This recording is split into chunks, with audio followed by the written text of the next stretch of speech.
Hey, I hope all is going well with you and just enjoying a nice fruit smoothie in the middle of my day. So today I wanted to go over something very important when it comes to shooting video, and that's organization. Now, when it comes to organizing things with your shoot, you'll want to do a very good job of organizing your different shots that you want or the different content that you want. Now I know that goes somewhat against what I said a few weeks ago when I said to speak off the cuff. I still want you to speak off the cuff, but have a general sense of where you want to go with your topic. Don't have it mapped out exactly what you want to say. That's what I mean by speaking off the cuff. What you'll want to do is actually have an outline of everything you want to cover. Say you're talking about a product demonstration about something having to do with a computer, a special laptop that you're releasing, or I don't know, some special software. You won't actually map out every single point that you want to cover in your outline. Like, I don't want you writing down exactly what you're going to say to the camera. What I want you to do is actually make an outline that says the specific point you want to cover. Say the screen size, or how fast it works on a brand new MacBook Pro, etc. But not actually what you want to say, because then it'll come off as less genuine. If you're actually just speaking off the cuff, you're generally excited about your product, it'll come off a lot better, even though you still have your outline of what you want to cover, but it'll come off a lot more smoothly. I actually, for my last shoot, I did this exact thing. I actually organized all my shots. I had about 12 shoots that I had to do, 12 different videos, all with different angles, different shots, and etc.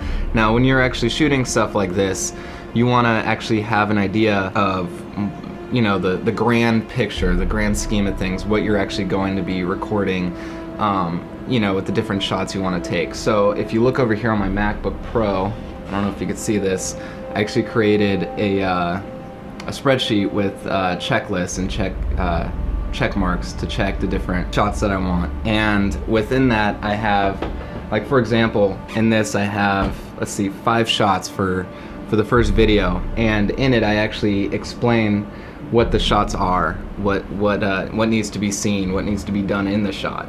So that's what I mean by organizing your shoot. Now, this is especially important when you're filming talent, because first of all, you're manning everything in this shoot. You're doing the camera, you're directing him, you're taking care of his script and what he's supposed to say, he or she.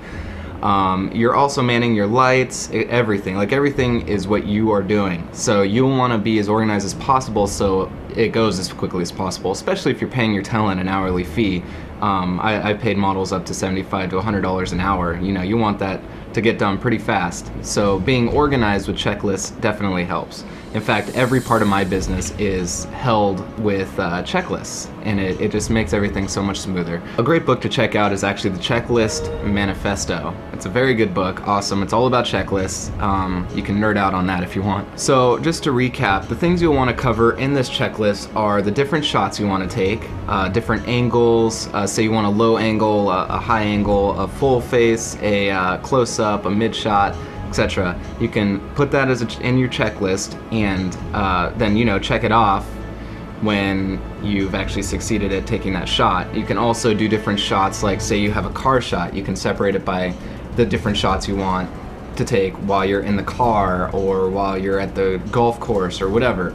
I've seen a whole bunch of different scenes for product launches, product demonstrations, just general vlogs, etc. Another thing you'll want to put in a checklist are, the different things you want to cover. I already said this before. You'll definitely want to notate exactly what you want to cover, not the exact text, not exactly what you're going to say, but just a general idea of everything you want to cover. That way, once you say it, you can check it off. Or at the end of the video, you can watch through it and then actually check off, everything you actually did do, and then you can go back and add different shots in to fill in what you missed, if you missed anything. So hope this has helped you out. I know checklists have helped me in my business and in my shooting very well. I took probably what would have taken 4 hours of shooting time with a model, took me an hour and a half to 2 hours, not because he was a great model and a great talent, but because I was also organized, knew exactly what I wanted before I was shooting, and he knew that because I showed him the checklist, showed him exactly what I wanted. So we were both on the same page. I wasn't explaining anything further. He already knew what I wanted, so it just worked out a lot